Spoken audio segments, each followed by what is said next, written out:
and thank you for joining us for this session of the Encompass 2023 webinar series.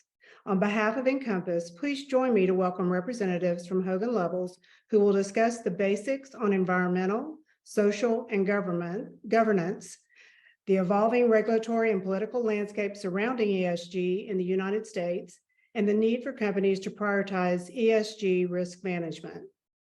I am pleased to introduce two partners from Hogan Lovells who will be presenting today's session, Karl Racine and Kristy Greenberg.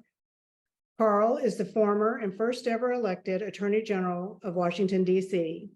As Attorney General, his office rose to prominence on emerging issues that intersect with artificial intelligence, big data, privacy, competition, and ESG. At Hogan Lovells, he leads bet the company litigation, investigations, and enforcement actions, while also leading the firm's state attorney's general practice. Also with us today is Kristy Greenberg, a former federal prosecutor. Leveraging that experience, she focuses her practice on complex white-collar defense and investigations. Prior to joining Hogan Lovells, she served over a decade in the U.S. Attorney's Office for the Southern District of New York, most recently as Deputy Chief of the Criminal Division. Before we get started, I wanted to remind our audience that at the conclusion of the presentation, we will open it up for Q&A. If you have questions, you can submit them using the Q&A function on Zoom. And with that, I'll turn it over to Karl and Kristy. And again, welcome each of you to this session today on a very important topic that's being discussed. Thank you very much, Julia. On behalf of Hogan Lovells, both Kristy Greenberg and I are pleased to participate in this webinar. As Julia indicated, we certainly welcome input. Feel free to put questions into the chat. And our goal, of course, is to be as informative as we can. Here's the roadmap. We'll give you an overview of ESG. We'll talk about the federal landscape, and we'll also talk about the state landscape. And we'll have a section where we talk about what companies should know, and then hopefully get into a good Q&A bit towards the end. Looking at the time budget here, I think that we're certainly not going to be an hour, but hopefully it'll be an engaging session. Let's proceed. So what is ESG? You might be asking yourself that, and if you don't know what ESG is, you're in good company. You're not alone. In fact, public awareness of ESG is relatively low in the United States, and it really hasn't changed too much over the last couple of years. Let me go into ESG a little bit, but what you need to know is that ESG has been widely adopted in Europe, and U.S. companies have also generally embraced it. While it's relatively unknown to most Americans, part of that reason is because of the somewhat clunky and wonky acronym. It is nonetheless an increasingly significant set of circumstances and facts that every business should be aware of. ESG first came about as there was a recognition that the current financial reporting scheme that relied on the general accepted accounting principles, otherwise known as GAAP, was really inadequate. The upheavals of the dot-com bubble, the Enron era accounting scandals, the 2008 financial meltdown, and the failed public offerings of companies like WeWork serve as reminders that there's a reason that accounting principles are called generally accepted and not certifiably accurate. GAAP is fairly good at reporting the value of hard assets and computing present value of future income. It's less reliable, however, in evaluating the worth of today's key assets, such as intellectual property, and not much use in informing investors about the asset almost all companies claim is their most valuable, that is, their employees. GAAP is structured to externalize cost off the books as much as possible, driving corporate strategy in that direction. ESG, on the other hand, is about the information gap leaves out or underweights. So let's talk about, next slide, please. Let's actually, if you can go back to the prior slide, that'd be helpful. Thank you. Let's talk about what the E is. E is for environmental. And as you can see on the screen, we generally describe what those factors are. It has to do with measuring an organization's environmental impact and risk, including sustainability. The key here is the march towards a more sustainable future. And as you know, with respect to Europe, there are all manner of reporting requirements that companies face regarding their environmental footprint. The S, or the social, goes right to the core of people. It really talks about how a company is interacting with its employees, with its customers, with the communities in which it works. And of course, human resource practices, human rights practices, labor practices are all very instrumental in the S, or the social. The G relates to governance, which essentially relates to transparency and the important checks and balances that governance needs to take care of in order for companies to operate in a legal and appropriate manner. I need to emphasize here on this entire ESG debate, there is very little discussion about the G, as that is widely viewed as something that is necessary. Next slide, please. ESG has gotten hotly political. We know that the ESG pillars that I just described, environmental, social, and governance, represent three topic areas that global companies, due to consumer demand and regulatory requirements, are increasingly reporting on. The goal of ESG is to capture the value, risk, and opportunities in business operations and governance practices, as I indicated, far beyond the traditional GAAP measures. But as you can see from the headlines in this screen, ESG is gaining more and more traction in the political space. It's oftentimes now equated as being part of corporate wokeism. We can talk more about that in the next slide.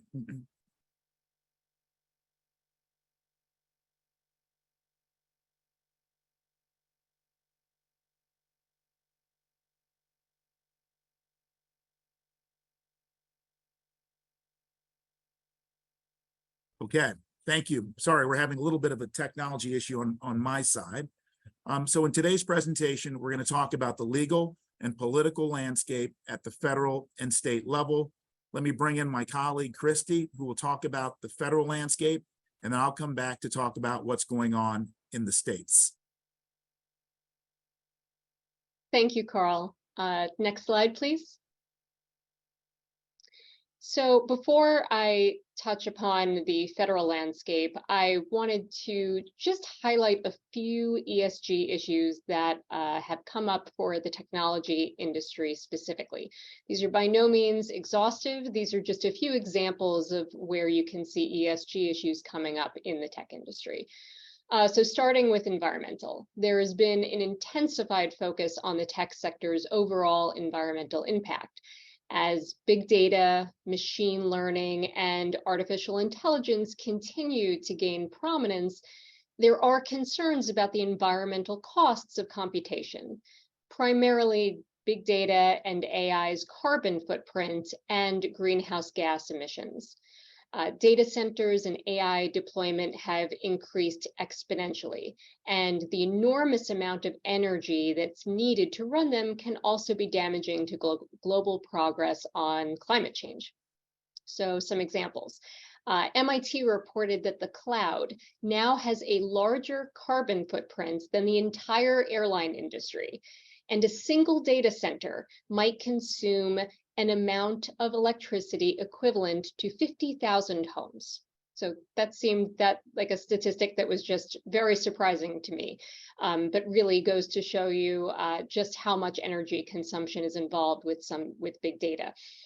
Similarly, MIT Technology Review reported training just one AI model can emit the carbon dioxide equivalent of nearly 5 times the lifetime emissions of the average American car.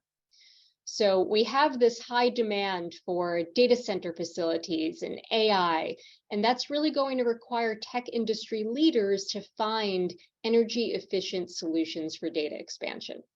We can also expect that data centers and AI will be subject to regulation and third-party oversight. So now turning to the social.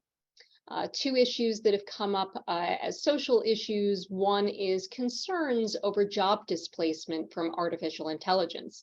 As AI gains more capabilities and becomes more widely implemented, there are concerns over job displacement, and that is a big social concern for the ESG space. There's a report by Stanford published earlier this year that found only 18% of Americans are as excited or more excited than concerned about AI technology. And their foremost concern is the loss of human jobs. Experts see material loss of both white collar and blue collar jobs in the next 5 to 10 years due to AI. Other AI social concerns include safeguards to prevent bias, as well as ways to account for faulty AI. Another social concern that has come up that affects the tech industry, as well as under other industries, but there has been a significant amount of diversity, equity, and inclusion litigation filed against tech companies, alleging that statements that are made in proxies about the company's commitment to diversity were false and misleading. These are shareholder derivative litigation lawsuits against the boards. Allegations being that despite statements in companies' proxy statements about commitment to diversity, the company's leadership lacks diversity in its executive officers or board members. These lawsuits generally have not survived the motion to dismiss. Courts have held that plaintiffs failed to clear the high bar for pleading demand futility. And courts have held that a company's statements about its goals or expressions of its aspirations are non-actionable puffery that could not be objectively verified.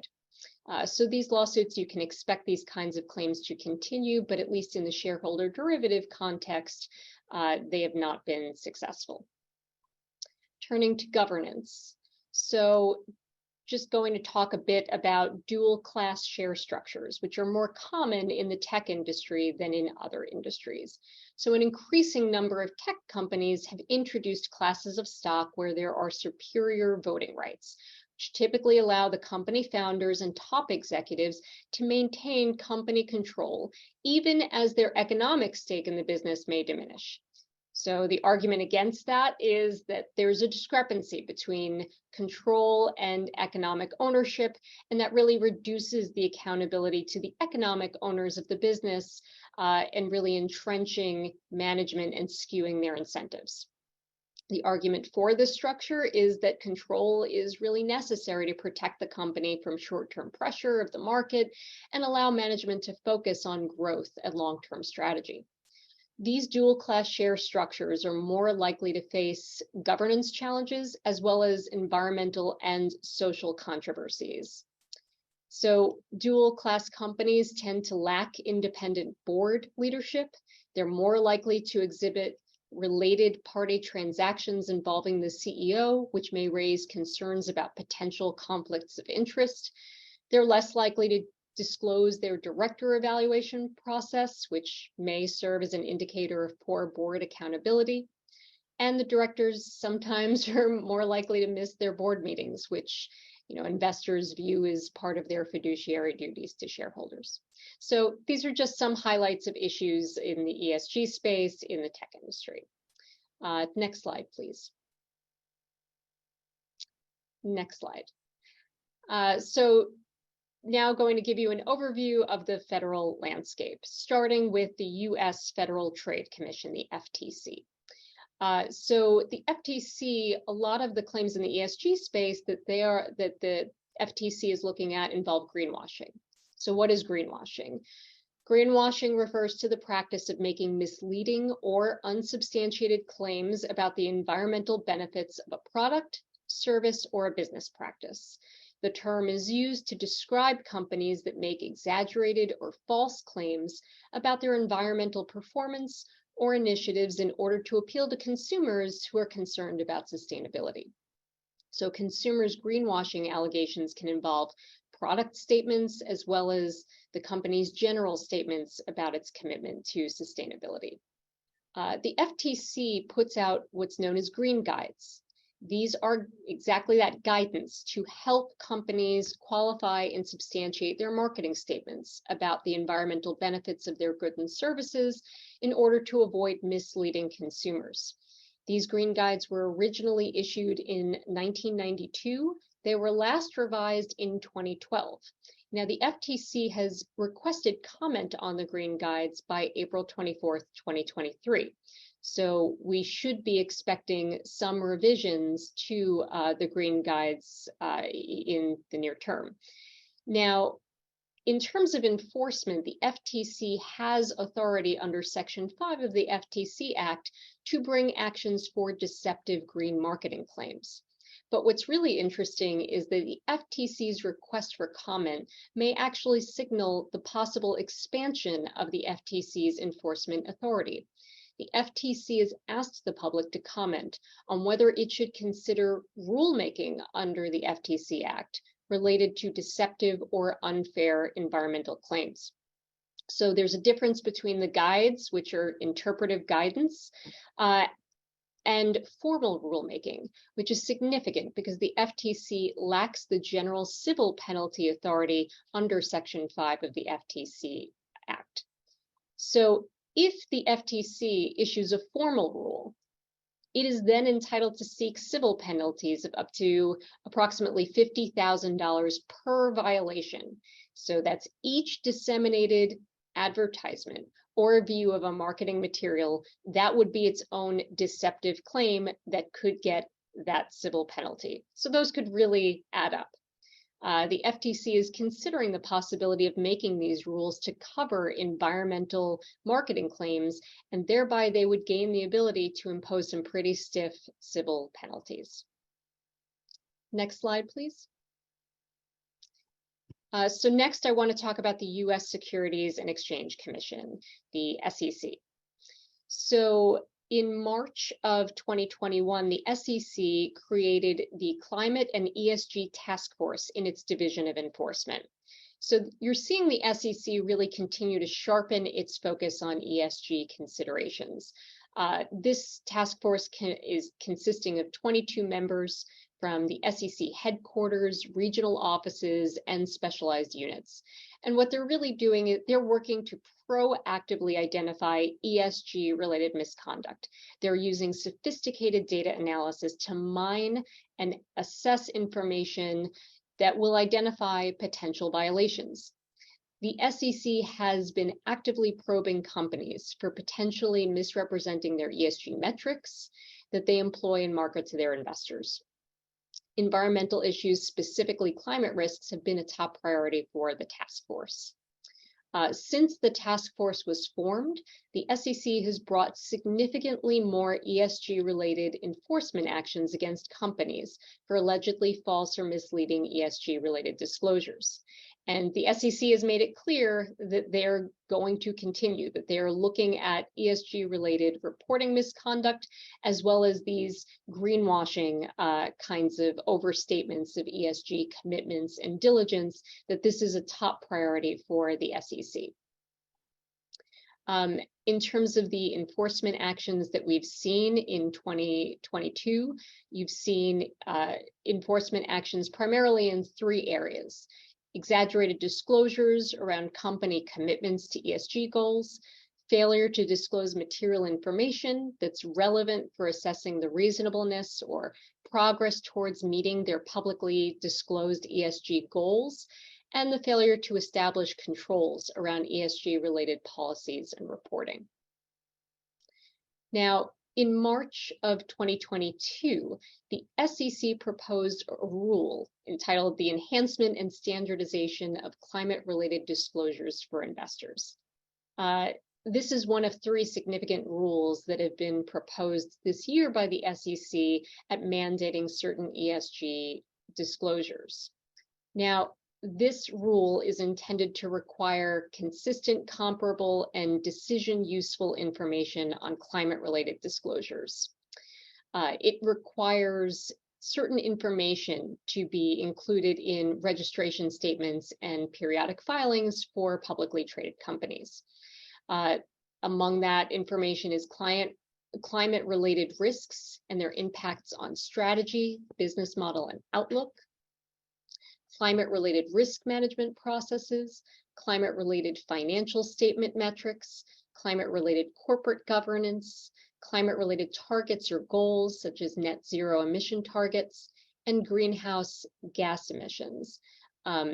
This includes a mandate that certain large public companies would report data about carbon emissions from their extensive supply chain networks and customers, known as Scope 3. This is a fairly controversial aspect of the proposed rule, which we'll come to in a bit.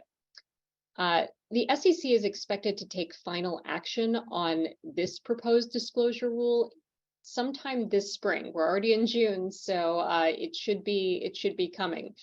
If it is adopted, this proposed rule would constitute one of the most significant changes ever to SEC disclosure requirements. The SEC chair, Gary Gensler, and 2 other commissioners voted in favor of this rule and defended it as part of the SEC's mandate to step in when there is a significant need for disclosure information relevant to investors' decisions. When he testified before Congress in September of 2022, Chair Gensler stated that investors are using this information now. They want this information. And so it is the SEC's role, not only for investor protection, but for fair dealing, that these actual disclosures are not misleading. Many have defended the SEC's powers to regulate these corporate disclosures, even as they relate to climate risk. Now, Commissioner Hester Pierce, the lone Republican commissioner on the SEC, gave a scathing statement in opposition to this proposed rule that was entitled, "We are not Securities and Environment Commission, at least not yet."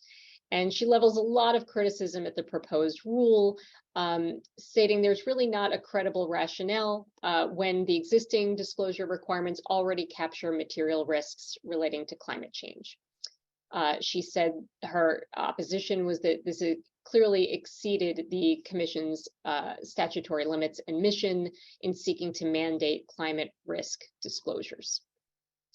So again, if this rule is adopted, the SEC is likely to face a wave of lawsuits challenging the rule and the SEC's authority to pursue it. It's an expansive rule that would require public companies, including tech companies, to make dramatic changes in their approach to climate-related disclosures in their SEC reports and registration statements. And again, focusing on that one particular aspect of the rule, the Scope 3 greenhouse gas emissions, that's particularly relevant to tech companies. You're going to have costs associated with that. Companies will have to estimate the cost of those emissions. That will require independent assurance, a type of review that's usually performed by engineering, consulting, or audit firms. And there's a question of feasibility. Can you really compel your suppliers or others in your supply chain to provide more specific data about their carbon emissions? In a comment letter to the SEC on June 11th, 2021, 7 well-known tech companies responded to a request for public input on climate change disclosures and expressed support for consistent reporting by public companies regarding climate-related matters. So in addition to that rule, there were also 2 additional proposed rules that were proposed on May 25th, 2022. And these really focus on ESG disclosure rules by certain investors and investment companies.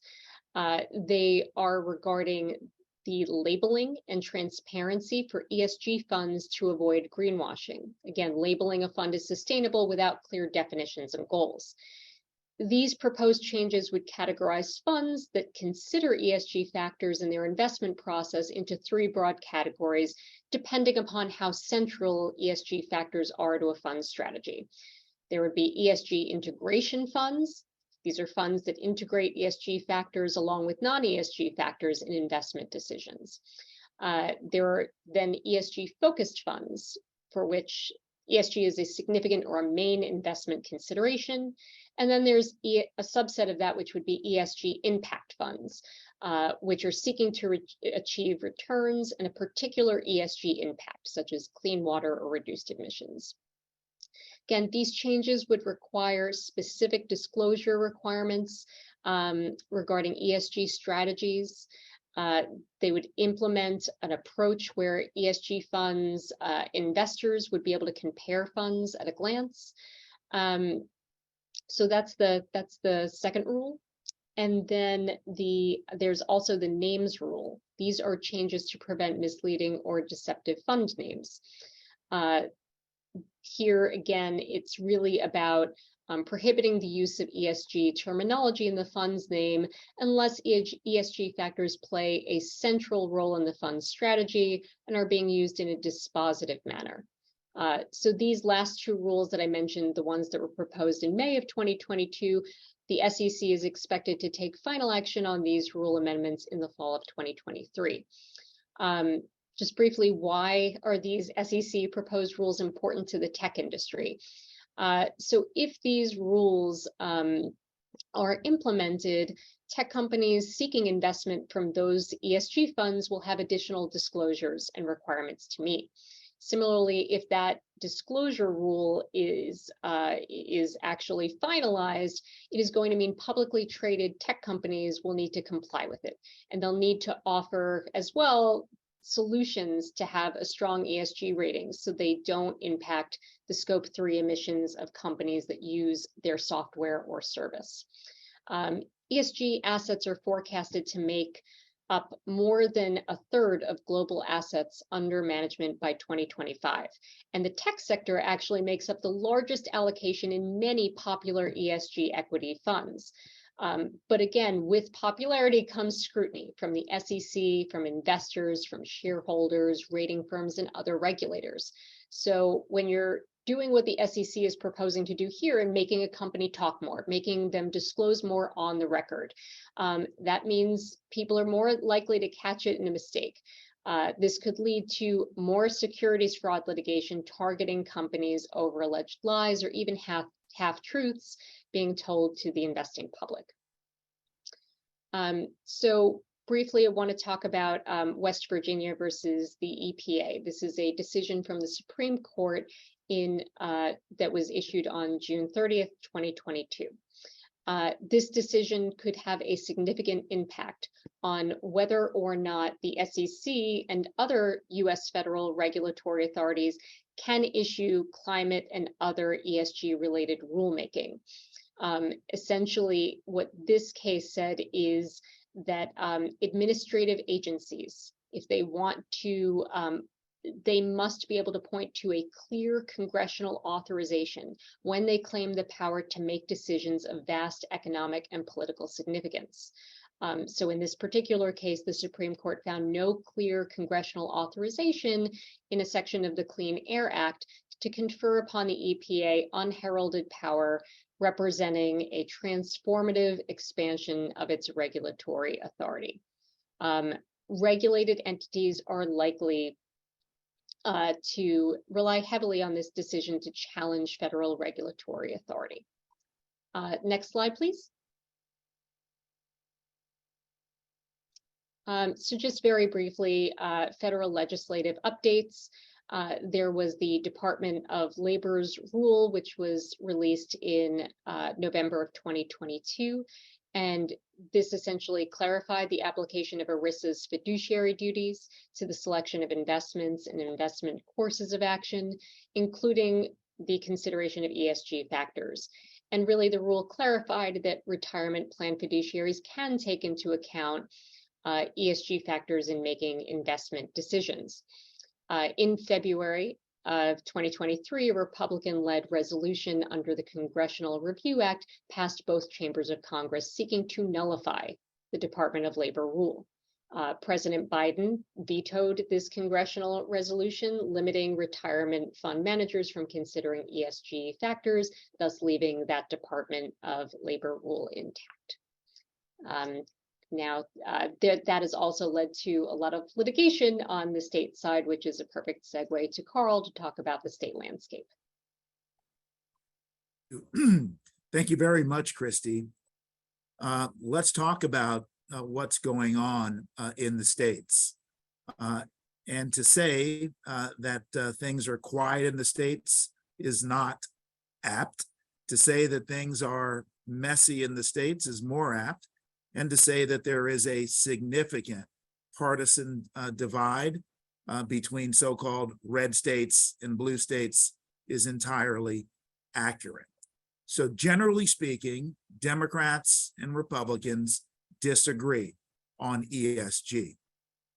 Republicans, and I'm talking about some state governors, certainly treasurers and attorneys general, are oftentimes lumping ESG in with other characterizations that fit the so-called corporate wokeism.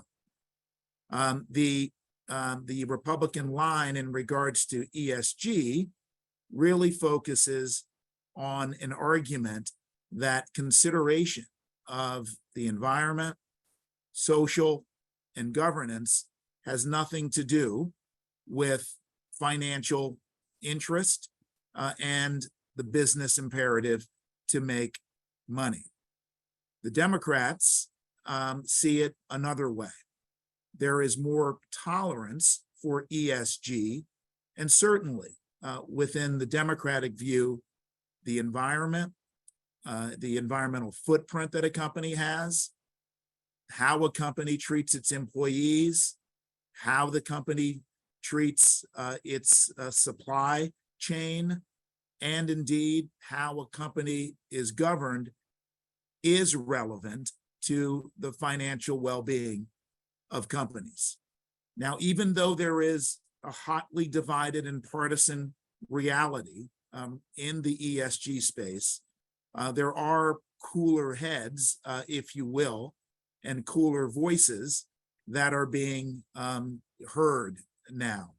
For example, Governor Sununu of New Hampshire has indicated his preference that businesses can and should act like private businesses without the fear of being punished by people that might disagree with them. What he's talking about are the actions that are being taken in certain states around corporate priorities. That also extend to the E, the S, and the G. Indeed, the U.S. Chamber of Commerce and the chief executive there, Suzanne Clark, has made clear that the idea that everything should be political, that we have red banks and blue banks, is not good for American business. With the United States being so divided, there's an increased potential for oversight hearings. We've already seen that in Congress. The Senate is also planning oversight hearings around ESG. There are also threats to businesses. The Republican attorneys general, for example, have focused their energies, next slide please, on the following sectors: the financial sector writ large, banks in particular, asset managers, insurance companies, and reinsurance companies. What we're seeing are actions from the governors, the treasurers, and attorneys general. And I can tell you, if we go to the prior slide, please, that much of the actions are extremely well coordinated. Indeed, there are significant players who are really leading the anti-ESG effort. They're quite well funded and are turning the ESG issue into an issue of politics as we see it. So we're seeing action, as you know, from multiple players, governors supporting legislation that would ban ESG considerations and ESG investments, treasurers ordering divestment of funds that utilize ESG considerations, that's divestment from state pension funds, and attorneys general pressuring companies both in the United States and outside of the United States with threats of potential litigation coming from those attorneys general. Next slide, please. This is just a depiction of the various industries that have been targeted to date. And you'll see, again, that the banks, the rating agencies, the asset managers, the insurance companies are the primary targets. I do want to underscore, though, all companies are under the scope with respect to ESG, and that's why it's really important to understand your environment in which you're operating in the particular states. So it's important to know that companies often find themselves in between a rock and a hard place. Republicans are claiming, for example, that ESG, next slide, is illegal, that ESG and specifically actions around the environment amount to business discrimination against the fossil fuel industry and other traditional sources of energy, that there is indeed collusion and potential antitrust violations when industry players organize and take steps to reduce the carbon footprint. On the other side, the Democrats are keen on transparency and, as Kristy well explained, with respect to the federal agencies, they're moving to more strict requirements, disclosure requirements that will no doubt raise the specter of lawsuits coming from shareholders, activists, and perhaps Democratic attorneys general. So what should tech, next slide, please. Okay. So navigating ESG requires a global and local approach. And this is why it's really important for your companies, to be aware and to certainly have relationships with good counsel. We have found that Hogan Lovells and its global capabilities are exactly what, frankly, companies need, especially companies that are operating in a global environment where rules may be different and where the tolerance around ESG is different. Next slide, please. As you know, perhaps there's legislation that's being moved throughout the company, mostly, again, on partisan lines. And it's incredibly important to be aware of where that is with respect to where you operate. You see the traditional blue states there on the Western coast and some in the Northeast, all pro-ESG. And you see the swift movement of legislation occurring in regards to the Republican states. So it's really important that your company develops an ESG strategy that is consistent with its own values and objectives. And it's important to monitor the development of legislation, both federal and states. Next slide, please. This really means that the work that companies do around ESG can't be done in a vacuum. Oftentimes, disclosures that occur in Europe can be used against companies in the United States. And so it's incredibly important to be accurate around disclosures. Let me give one example of a case that actually involves a technology company that in its SEC filing, it highlighted how important, and we know this is true, it is for it to remain an attractive company to talented technologists and others in the technology space. The company told the SEC that those employees are its most precious asset. Later, after that disclosure, it became public that the company had some issues related to allegations concerning harassment in the workplace.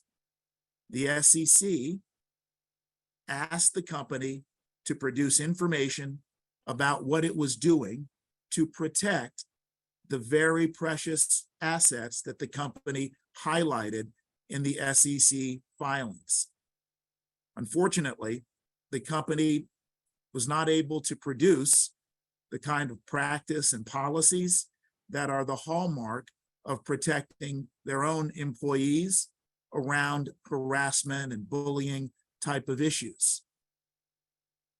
The upshot, the SEC issued a fine of about $35 million to that company for highlighting how precious the asset of human capital was, but not doing enough to protect it.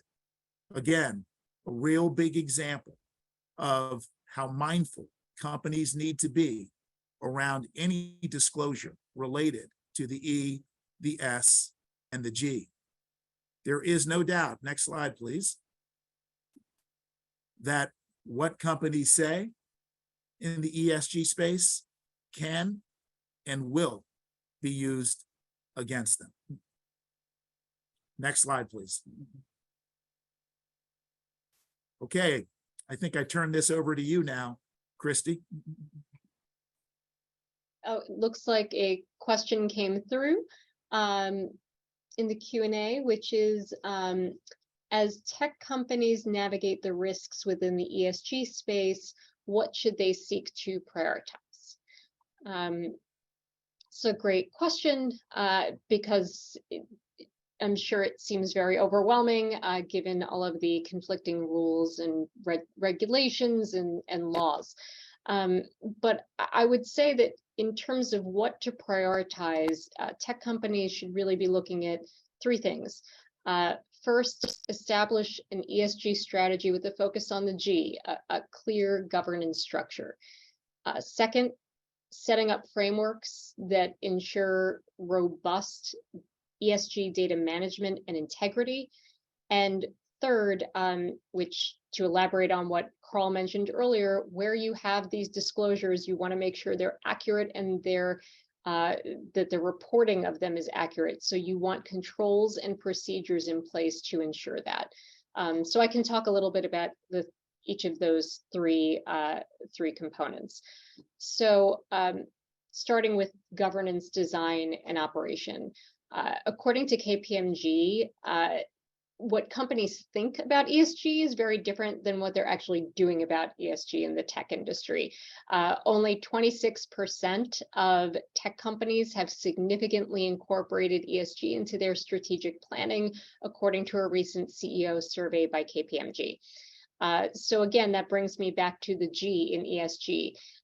As these legal risks and reputational risks and various risks come at companies as this space continues to evolve, I really want to make sure that there's a focus on governance, formalizing management responsibility for ESG related risks, formalizing board and committee oversight over corporate ESG related activities, making sure that that is based on comprehensive and accurate reporting.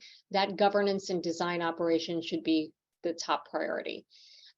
Next would be the data integrity. ESG data, ESG is so broad.